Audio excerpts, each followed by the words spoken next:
विकास विकास विकास का विचार सदा हमारे साथ रहता है।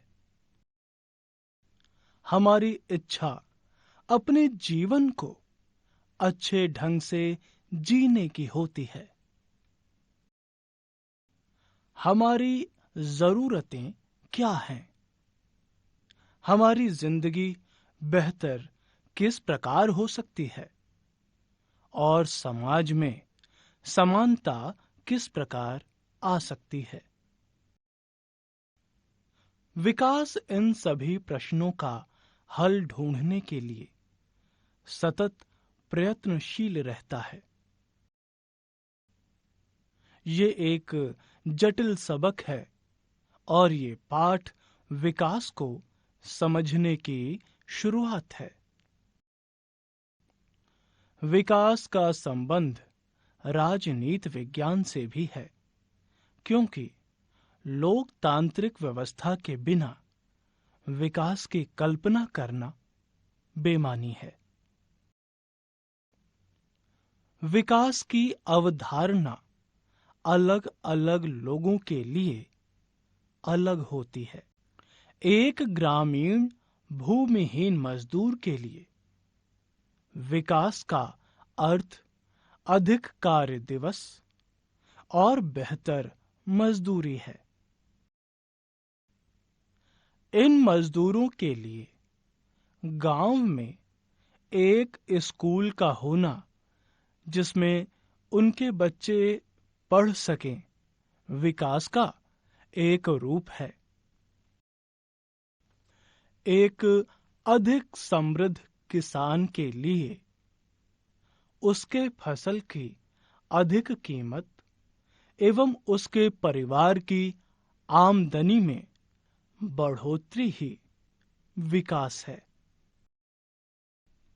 इसी प्रकार शहर में एक अमीर परिवार की लड़की के लिए अपने भाइयों के बराबर अवसर की उपलब्धता, जिससे वे अपना भविष्य बेहतर बना सके, ही विकास है।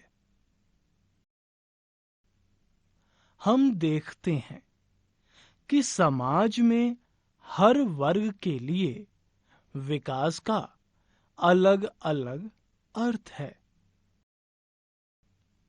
अलग अलग व्यक्ति की इच्छा अलग अलग होती है।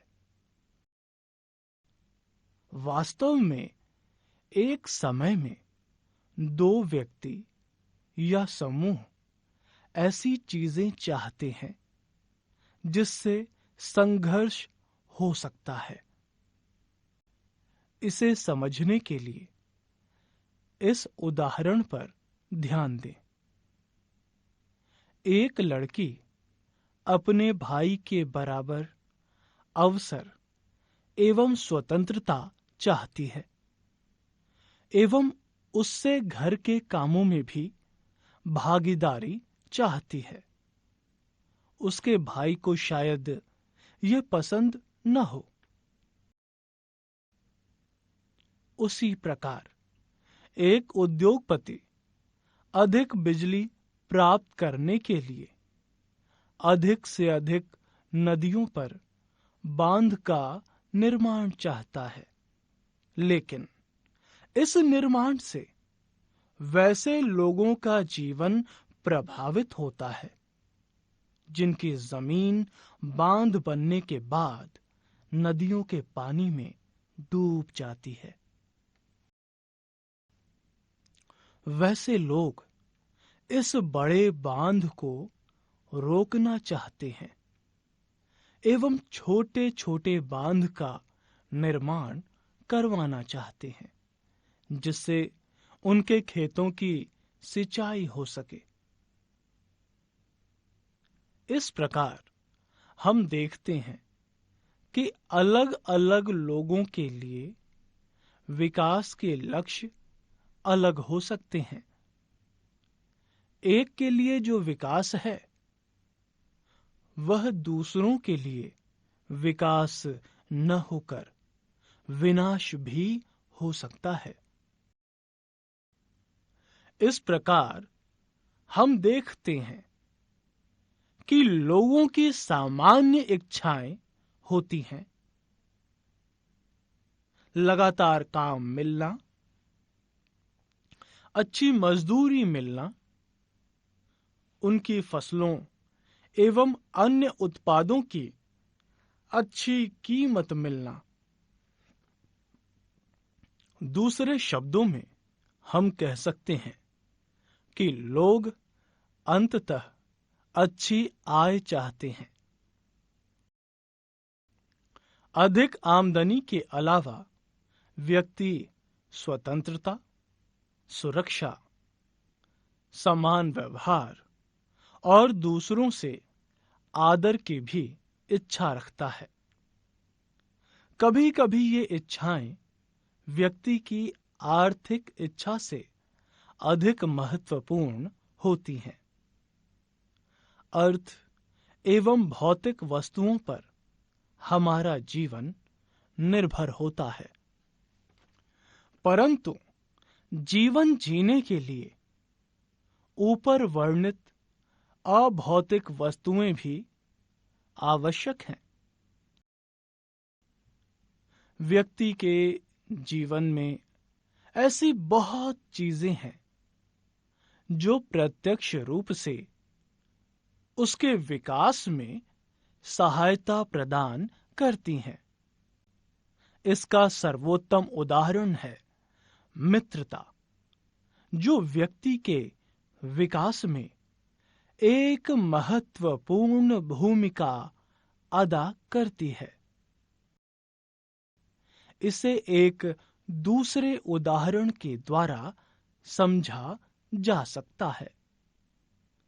अगर कोई व्यक्ति किसी दूर स्थान में काम पाता है, तो उसे शुरू करने से पहले आमदनी के अलावा उसे कई कोणों से परखता है, जैसे परिवार के लिए सुविधाएं, वातावरण, सीखने का अवसर आदि।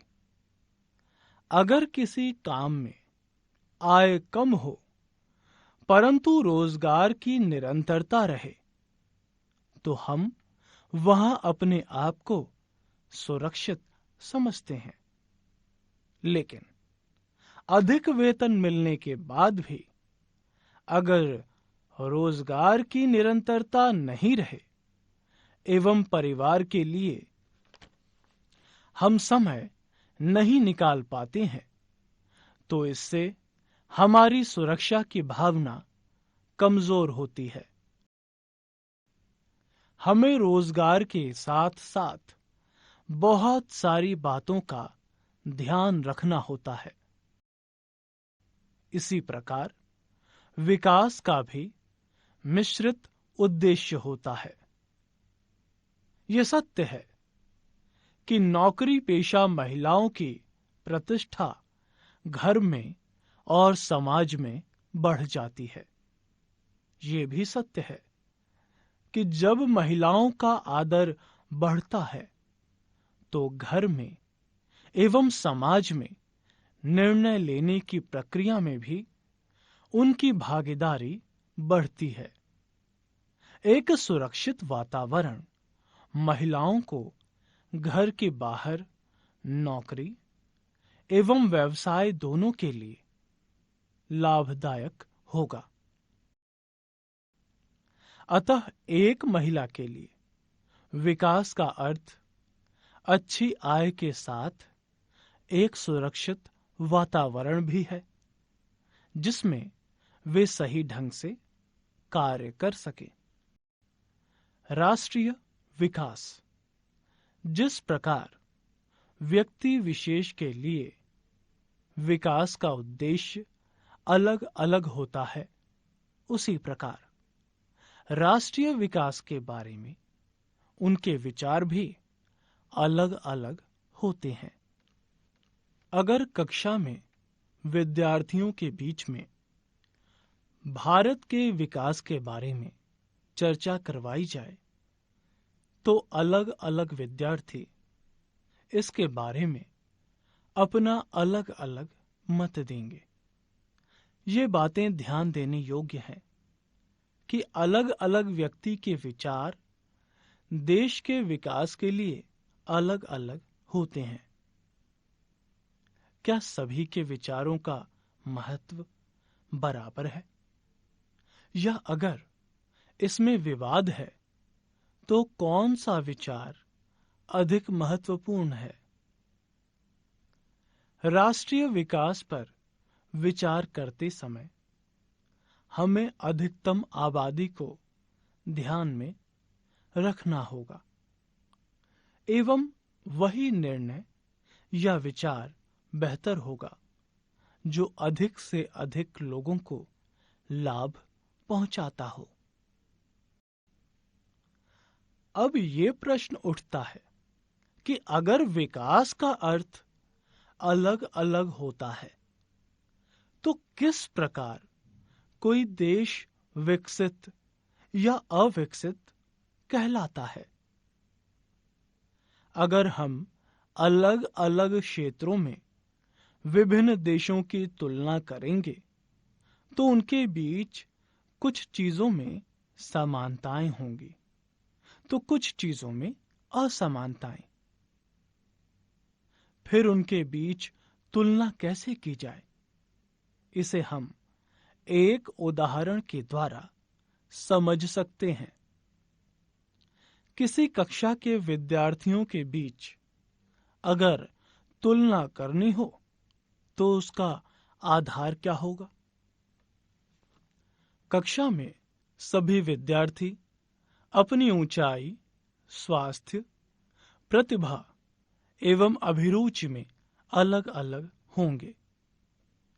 ये जरूरी नहीं कि सबसे मेधावी विद्यार्थी मित्रवत व्यवहार का हो या फिर सबसे अधिक स्वस्थ विद्यार्थी अध्ययनशील भी हो। तो फिर उनकी तुलना करने से पहले यह देखना पड़ेगा कि तुलना करने का उद्देश्य क्या है। विद्यालय की खेल टीम, वाद विवाद प्रतियोगिता टीम, संगीत टीम आदि को चुनने का आधार अलग अलग होता है। कभी कभी हम विद्यार्थियों की तुलना उसके सर्वांगीण व्यक्तित्व के आधार पर भी करते हैं। साधारणतया हम किसी व्यक्ति के एक या दो महत्वपूर्ण लक्षण को लेकर उसके आधार पर उसकी तुलना करते हैं। ये बातें किसी देश के विकास की तुलना में भी लागू होती हैं। किसी देश की तुलना करने में उस देश के आय को सबसे महत्वपूर्ण आधार माना जाता है, क्योंकि ऐसा माना जाता है कि जिसकी आय जितनी अधिक होगी वो अपनी आवश्यकता की पूर्ति उतनी अच्छी तरीके से कर सकता है। व्यक्ति क्या चाहता है और उसे क्या चाहिए,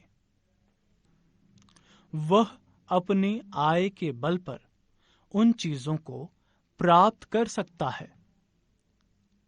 इसलिए अच्छी आमदनी को व्यक्ति महत्वपूर्ण उद्देश्य मानता है। अब हम इस प्रश्न पर विचार करेंगे कि किसी देश की आय क्या होती है। किसी देश की कुल आय उस देश के नागरिकों की कुल आय का योगफल होती है। अलग अलग देशों की जनसंख्या एवं आकार अलग अलग होने के कारण उन देशों की औसत आय के आधार पर उनकी तुलना की जाती है। औसत आय देश की कुल आय में कुल जनसंख्या से भाग देकर निकाली जाती है। इसे पर कैपिटा इनकम यानी प्रति व्यक्ति आय भी कहा जाता है। विश्व बैंक के द्वारा विश्व विकास रिपोर्ट 2006 लाई गई, जिसमें विश्व के सभी देशों को प्रति व्यक्ति आय के आधार पर वर्गीकृत किया गया। जिस देश की प्रति व्यक्ति आय कम से कम 4,53,000 रुपए वार्षिक है, उसे अमीर देश की श्रेणी में रखा गया। जिस देश की प्रति व्यक्ति आय 37,000 रुपए वार्षिक या उससे कम है, उसे गरीब देश की श्रेणी में रखा गया। हमारा देश भारत निम्न आय वर्ग वाले देश की श्रेणी में है, क्योंकि यहां प्रति व्यक्ति आय 28,000 रुपए वार्षिक है। अमीर देश, जिनमें मध्य पूर्व के देश सहित अनेक छोटे छोटे देश शामिल हैं, विकसित देश कहलाते हैं। औसत आमदनी किसी देश के प्रत्येक व्यक्ति की आय के बारे में सही तस्वीर पेश नहीं करती। इसे निम्न तालिका के जरिए समझा जा सकता है। तालिका में 2 देशों के 5 लोगों की आमदनी के आधार पर औसत आमदनी की गणना की गई है। Monthly income of citizen. Country A में पहले व्यक्ति की आय 9500 रुपए, कंट्री बी में पहले व्यक्ति की आय 500 रुपए, कंट्री ए में दूसरे व्यक्ति की आय 10,500 रुपए, कंट्री बी में दूसरे व्यक्ति की आय 500 रुपए, कंट्री ए में तीसरे व्यक्ति की आय 9800 रुपए,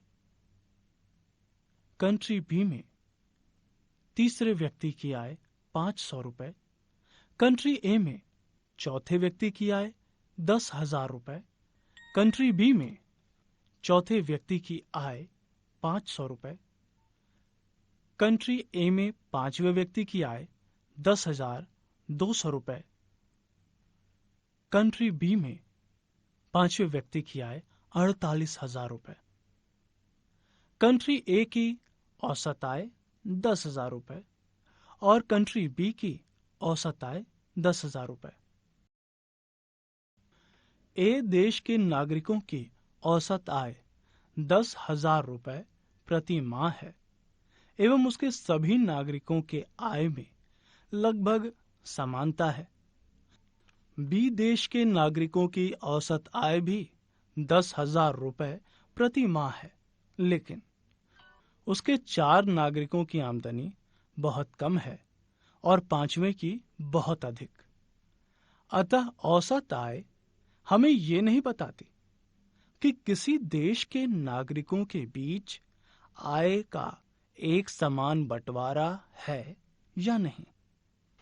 जब हम व्यक्तिगत उद्देश्य को देखते हैं तो हम पाते हैं कि व्यक्ति सिर्फ अच्छी आय ही नहीं चाहता, बल्कि सुरक्षा, समानता, स्वतंत्रता एवं दूसरों के द्वारा सम्मान भी चाहता है। उसी तरह किसी देश के लिए उच्च औसत आय ही महत्वपूर्ण नहीं है, वरन अन्य क्षेत्रों में विकास भी जरूरी है। इसे हम इस तालिका के द्वारा समझ सकते हैं। इस तालिका के आधार पर हम देखते हैं कि प्रति व्यक्ति आय के आधार पर पंजाब सबसे ऊपर और बिहार सबसे नीचे है। पंजाब में जहां औसत आय 26,000 रुपए प्रति वर्ष है, वहीं बिहार में औसत आय 5700 रुपए है। लेकिन कम आय होते हुए भी केरल पंजाब से साक्षरता दर में काफी आगे है।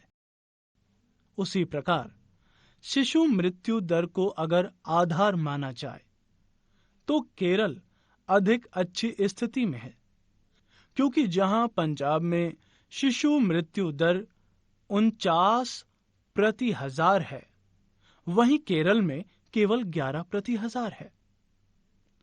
जहां तक कक्षा 1 से 5 तक के विद्यार्थियों के औसत उपस्थिति का सवाल है, तो हम देखते हैं कि औसत उपस्थिति जहां बिहार में 41 है, वहीं केरल में 91 है। इस प्रकार बिहार में आधे से अधिक बच्चे विद्यालय नहीं जा पाते। अगर हम केरल और पंजाब की तुलना करें तो हम कह सकते हैं कि अच्छी आय जीवन के हर क्षेत्र में विकास लाने के लिए महत्वपूर्ण नहीं है। पंजाब से कम आय होते हुए भी केरल अनेक महत्वपूर्ण क्षेत्रों में उससे आगे है। कोई व्यक्ति धन के बल पर अपने लिए प्रदूषण मुक्त वातावरण नहीं खरीद सकता एवं शुद्ध दवाइयां भी प्राप्त नहीं कर सकता, जब तक वह वैसे समुदाय में नहीं रहता जहां ये चीजें उपलब्ध हैं। धन से आप किसी संक्रामक रोग से नहीं बच सकते जब तक इसके लिए सामूहिक प्रयास समाज के द्वारा नहीं किया जाए। वास्तव में ये सभी सुविधाएं अच्छे और सस्ते तरीके से समुदाय के सामूहिक प्रयास द्वारा ही प्राप्त की जा सकती हैं। अगर हम अपने मोहल्ले की सुरक्षा के लिए सुरक्षा कर्मी रखने की बात पर गौर करें तो अलग अलग घरों के लिए सुरक्षा कर्मी रखने के बजाय सामूहिक सुरक्षा कर्मी रखना अधिक सस्ता होता है। एक बच्चा अकेले कोई विद्यालय खोलकर शिक्षा प्राप्त नहीं कर सकता जब तक समुदाय के अन्य बच्चे भी शिक्षा प्राप्त करने के इच्छुक न हो और सरकार द्वारा उन्हें साधन मुहैया न करवाए जाए।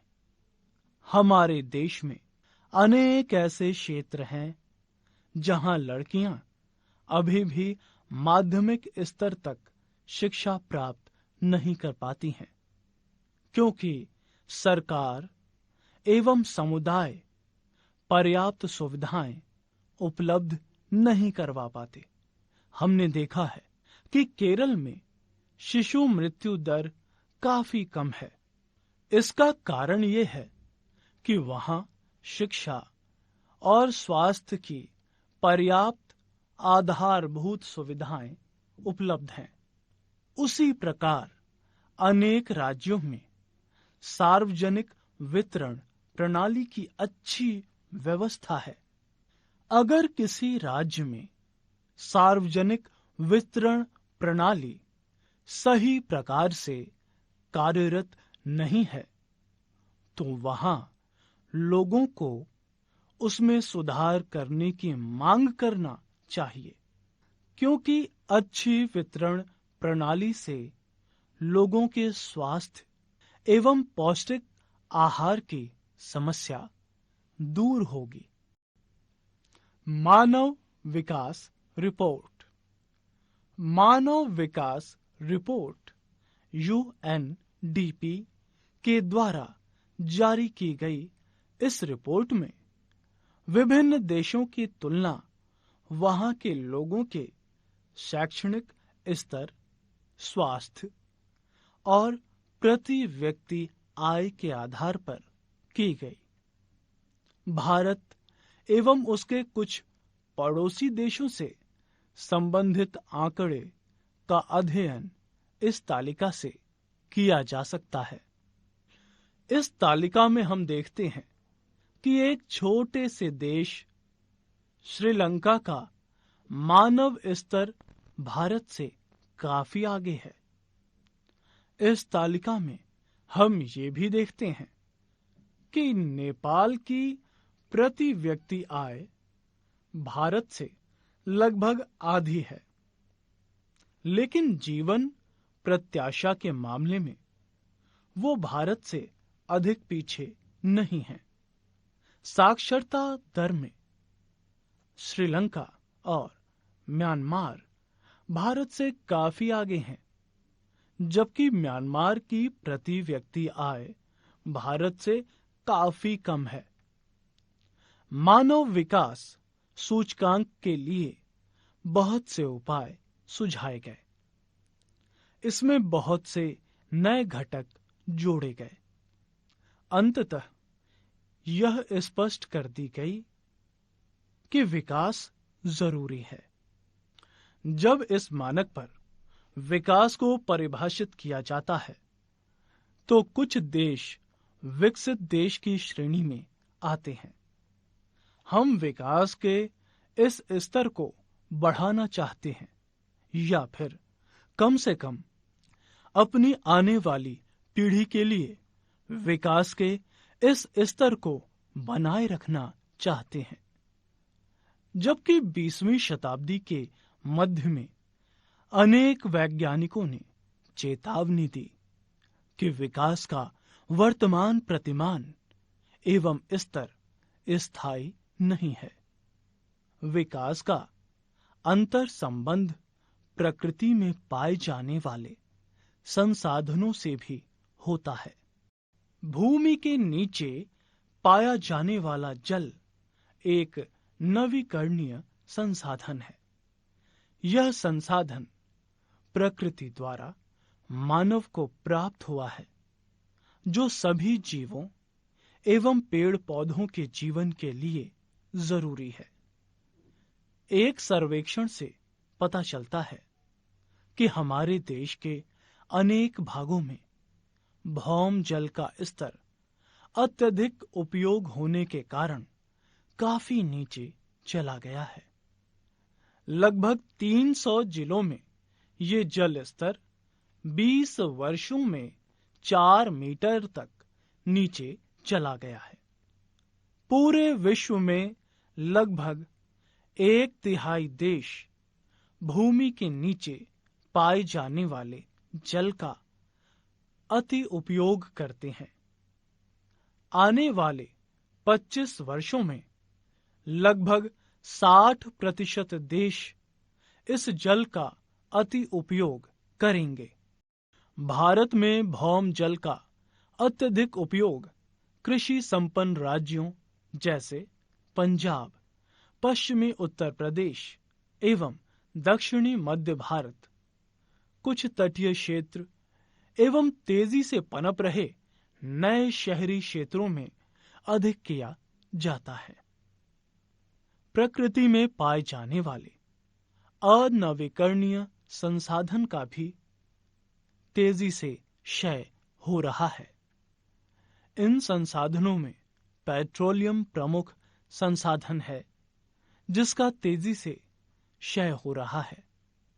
अगर पेट्रोलियम का विकल्प नहीं ढूंढा गया तो एक दिन ये संसाधन समाप्त हो जाएगा।